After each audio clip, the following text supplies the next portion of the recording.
les réseaux sociaux et les médias en ligne jouent un rôle important dans la société démocratique, ou si vous voulez, dans les sociétés démocratiques.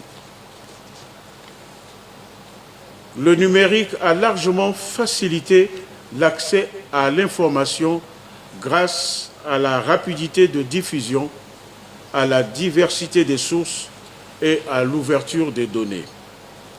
Certes, les réseaux sociaux et les médias en ligne favorisent la participation citoyenne, mais mettent aussi le droit de l'information à l'épreuve, avec la multiplication des fausses informations, avec la concentration des pouvoirs par les grandes plateformes et avec la difficulté de la régulation. Le plus souvent, les informations diffusées sont teintées de haine, d'injures, d'infox et de manipulation. Les auteurs de ces informations n'ont rien à voir avec le journalisme. Les citoyens sont abusés, ne pouvant bien apprécier les faits. On peut dire que ces nouveaux médias peuvent être des sources qui renforcent l'information, mais qui menacent en même temps sa fiabilité. Toutefois, la prudence s'impose dans sa collecte, dans son tri et dans son traitement. Lorsqu'il s'agit par exemple des images, surtout à l'ère de l'intelligence artificielle. Sont exigées donc de nouvelles règles, à savoir plus de transparence et une nouvelle éducation aux médias. Mesdames, Messieurs,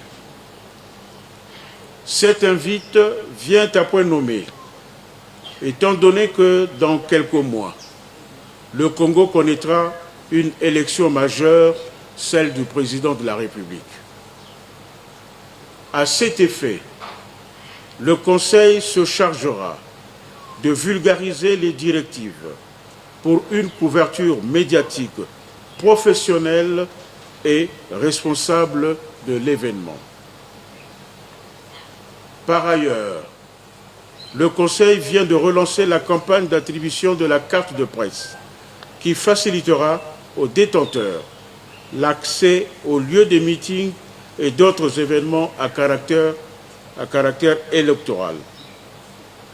Les directeurs des médias et les journalistes indépendants devront se rapprocher du secrétariat général pour de plus amples informations. Chers confrères, chères consoeurs, nous venons de visiter plusieurs médias de Pointe-Noire et bientôt nous visiterons ceux de Brazzaville, entendu que le Conseil accorde le plus grand intérêt à la vie de la presse nationale. Le Conseil, selon la loi organique numéro 4/2003 du 18 janvier 2003, déterminant ses missions, son organisation, sa composition et son fonctionnement, veille à la répartition égalitaire des aides de l'État entre les entreprises publiques et les entreprises privées. À propos de cette aide, nous savons tous que le gouvernement a décidé de constituer un fonds d'appui à la presse sur la base de la redevance audiovisuelle, la RAV. Une réflexion sera menée entre le Conseil, le ministère de la Communication et les associations des consommateurs, les associations œuvrant dans le domaine de la communication, afin de définir les mécanismes et les critères d'octroi de ce fonds lorsqu'il sera mis en place.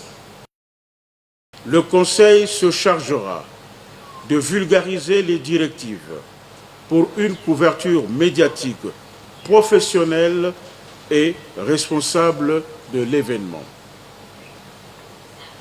Par ailleurs, le Conseil vient de relancer la campagne d'attribution de la carte de presse qui facilitera aux détenteurs l'accès aux lieux des meetings et d'autres événements à caractère électoral.